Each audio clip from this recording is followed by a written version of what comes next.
മൂന്നാഴ്ച നീണ്ട വീറുറ്റ പ്രചാരണങ്ങൾക്കൊടുവിൽ ഇന്ന് നിലമ്പൂർ ഉപതെരഞ്ഞെടുപ്പിന്റെ കൊട്ടിക്കലാശം. പരസ്യപ്രചാരണം അവസാനിക്കാൻ ഒരു പകൽ ശേഷിക്കെ വോട്ടുറപ്പിക്കാൻ സർവ്വസന്നാഹങ്ങളുമായി മുന്നണികൾ സജ്ജം.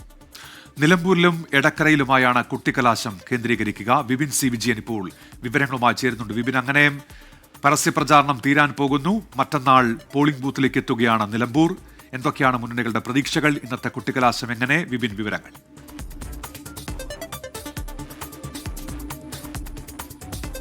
Good morning Unmesh, Christina. വളരെ ആവേശത്തിൽ തന്നെയാണ് എല്ലാ മുന്നണികളും സർവ്വസന്നാഹങ്ങളുമായി അവർ അവസാനത്തെ വോട്ടും ഉറപ്പിക്കുന്നതിനുള്ള എല്ലാ സജ്ജീകരണങ്ങളും പൂർത്തിയായിരിക്കുന്നു. അങ്ങനെ ഇന്ന് കൊട്ടിക്കലാശത്തിലേക്ക് നീങ്ങുകയാണ്. മൂന്നാഴ്ച നീണ്ട വീറും വാശിയും നിറഞ്ഞിട്ടുള്ള പ്രചാരണം തന്നെയാണ് നിലമ്പൂർ കണ്ടത്. പെരുമഴയായിരുന്നു. അതിനെയൊക്കെ അവഗണിച്ചുകൊണ്ട് തന്നെ പക്ഷേ ആ തിരഞ്ഞെടുപ്പിന്റെ ചൂട് ഒരു ഘട്ടത്തിൽ പോലും കുറഞ്ഞില്ല എന്ന് വേണം പറയാൻ. ഇന്നിപ്പോൾ കൊട്ടിക്കലാശം നിലമ്പൂരിലും എടക്കരയിലും കേന്ദ്രീകരിച്ചാണ്. ഒരു 4 പഞ്ചായത്തുകളുടെ ഒരു കേന്ദ്രീകരിച്ചുള്ള കൊട്ടിക്കലാശം എടക്കരയിലും മറ്റുള്ളവ നിലമ്പൂർ സിറ്റിയിലും ആയിട്ടാണ് ഇപ്പോൾ പ്ലാൻ ചെയ്തിരിക്കുന്നത്.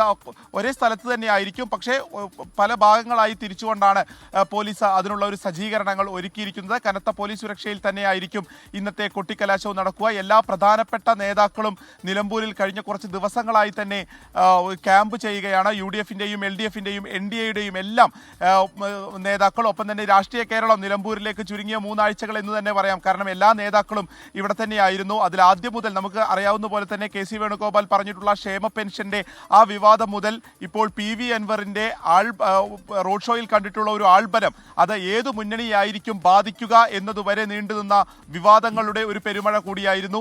ഓരോ വിവാദങ്ങൾ വരുമ്പോഴും അതൊക്കെ മുന്നണികളുടെ വാക്പോരത്തിനും കാരണമായി. ആ വാക്പോരൊക്കെ അതിന്റെ ഒരു അവസാനത്തിലേക്ക്, അതിന്റെ കൊട്ടിക്കലാശത്തിലേക്ക് എത്തിയിരിക്കുന്നു. നിലമ്പൂർ ജനത ഇനി വിധി എഴുതാൻ പോവുകയാണ്. 2,32,000-ഓളം വോട്ടർമാരാണ് ഉള്ളത്. അവർ എന്ത് ചിന്തിക്കുന്നു എന്നുള്ളതാണ്. അതിന് തൊട്ടു മുൻപുള്ള കൊട്ടിക്കലാശമാണ്. അത് കെങ്കേമമാക്കാനുള്ള എല്ലാ ഒരുക്കങ്ങളും പൂർത്തിയായിട്ടുണ്ട് എല്ലാ മുന്നണികളുടെയും. പലരും റോഡ് ഷോ ആയിട്ടാണ് ഈ ഒരു കൊട്ടിക്കലാശത്തിലേക്ക് എത്തിച്ചേരുക. അതിനിടയ്ക്ക് PV അൻവർ ഈ ഒരു കൊട്ടിക്കലാശം വേണ്ട എന്നുള്ള ഒരു ആഹ്വാനമാണ് ചെയ്തിരിക്കുന്നത്. ആ സമയം കൂടി വീട് കയറി വോട്ട് ചോദിക്കണം എന്നുള്ളത് കൂടിയാണ് പ്രവർത്തകരോട് പറഞ്ഞിട്ടുള്ളത്. ഒപ്പം തന്നെ അദ്ദേഹം 10:30 ഇന്ന് മാധ്യമങ്ങളെ കാണും എന്നുള്ളതും അറിയിച്ചിരിക്കുന്നു. മറ്റ് 3 മുന്നണികളുടെയും പ്രധാന നേതാക്കളും സ്ഥാനാർത്ഥികളുമായിട്ടുള്ള റോഡ് ഷോ 4 മണി മുതലാണ് ആരംഭിക്കുക. അതിനു മുൻപ് ഒരു ബൈക്ക് റാലി ഉൾപ്പെടെയുള്ളവയാണ് ഓരോ ക്രമീകരണങ്ങളായി ഓരോ മുന്നണികളും ചെയ്തിരിക്കുന്നത്. മഴ മാറി നിൽക്കുകയാണെങ്കിൽ ഒരു വലിയ കൊട്ടിക്കലാശം തന്നെയായിരിക്കും ഉണ്ടാവുക. ഒപ്പം തന്നെ ഇപ്പൊ സമീപകാലത്ത് കണ്ട ഉപതെരഞ്ഞെടുപ്പുകളിൽ ഏറ്റവും സജീവമായിട്ടുള്ള ഉപതെരഞ്ഞെടുപ്പ് തന്നെയായിരിക്കും. കാരണം സ്ഥാനാർത്ഥികളൊക്കെ അത്രയും നല്ലൊരു വലിയ പ്രൊഫൈലുള്ളൊരു സ്ഥാനാർത്ഥികളായി തന്നെ ഗംഭീരമായിട്ടുള്ളൊരു കൊട്ടിക്കലാശമാണ് ഇന്ന് പ്രതീക്ഷിക്കുന്നത്. ശരി, വിപിൻ സി വിജയനാണ് നിലമ്പൂരിൽ നിന്ന് വിവരങ്ങൾ നൽകിയത്.